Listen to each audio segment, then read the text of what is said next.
एक गांव में प्रताप नाम का आदमी रहता था। वो गली गली गांव गांव जाकर के जूस बेचता था। लेकिन लोगों ने थैले वाले जूस पीना शुरू किया और उसके व्यापार धीरे धीरे कम हो गया। एक दिन एक रास्ते से जा रहा होता है, तभी उसे एक बुढ़िया माताजी दिखाई देती है और वो जाते समय घर एक गिलास उसे जूस देता था। इस संसार में मैं अकेली हूँ, लेकिन एक दिन भी ऐसा नहीं गया कि जिस दिन तूने जूस नहीं मुझे पिलाया। फिर आदमी वो बोलता है उनसे, बूढ़ी माँ से, आप में मेरी माँ दिखाई देती हो, इसीलिए मेरा मन करता है सेवा करने को। लेकिन मैं तो पहले जैसा हूँ नहीं, पहले जैसा नहीं मेरा व्यापार चलता है। फिर बुढ़िया बोलती है, चिंता मत कर बेटा, वो समय नहीं रहा तो ये भी समय नहीं रहेगा। जिंदगी में तो परिवर्तन आता ही रहता है। चिंता तू मत कर, आज नहीं तो कल तो ये बुरे दिन चले जाएंगे, फिर तो अच्छे दिन आ जाएंगे। मेरा आशीर्वाद तेरे साथ है, चिंता मत किया कर। तेरा आशीर्वाद मिल गया तो मैं धन्य हूँ। अगर कोई चीज़ को चिंता पड़े तो मेरे को बताया कर। फिर अगले दिन घर लौटते समय बुढ़िया को कुछ न कुछ दे दिया करता था। एक दिन जाते समय उनके घर के आगे लोग बहुत ही इकट्ठा था। क्या हुआ, अम्मा ठीक तो है ना? अम्मा को आखिरी समय हो गया है, पता नहीं किस प्रताप को खोज रहा है। और प्रताप दौड़ते हुए उस बुढ़िया के पास जाता है और देखते ही बुढ़िया खुश हो जाता है और एक पैकेट पकड़ाता है उनको, और वो बुढ़िया हमेशा के लिए मर जाती है, आंखें बंद कर लेती है।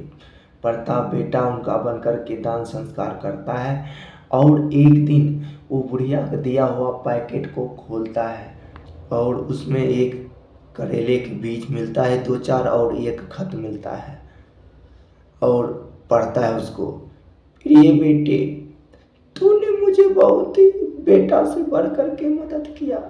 मैं इसीलिए तुम्हें एक करेले के बीज और एक खत देते हूँ। इसको खेत में लगाते हुए करेले को बीज को तुम्हारा वो बुरे दिन चले जाएंगे, इसलिए मैं एक खत दे रही हूँ, पढ़कर लगाने। उसकी बीवी बोलती है, जाओ जाओ खेत में लगाएंगे और बहुत सारे करेले। फिर बोलता है, ठीक है मैं जा रहा हूँ, खेतों में करेले लगा दूंगा। फिर जाता है खेतों में करेले बो देता है। कुछ ही दिन में वो पानी देने वाले हो जाती है, तभी उसमें पानी दे देता है। तभी देखता है करेलों में फूल आ गया था, बहुत ही अच्छे अच्छे कुछ करेले भी लगे थे।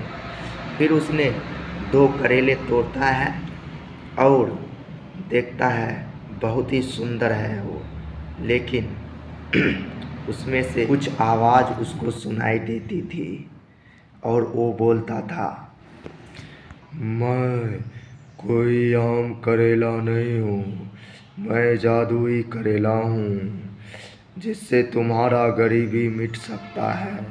मैं इतना पढ़ूंगा तुम जा कर के बाजार में बेच सको। फिर वो, तुम एक बहुत ही अच्छे इंसान हो, इसीलिए मैं तुम्हारे मदद के लिए आए हूँ और तुम्हारे खेत में। फिर वो उनसे बातचीत चलता है कुछ देर। उसके बाद वह रात को कैसे भी कर करके वह रात को सोता है और सुबह होते ही उसने जूस का एक बड़ा दुकान खोल लेता है।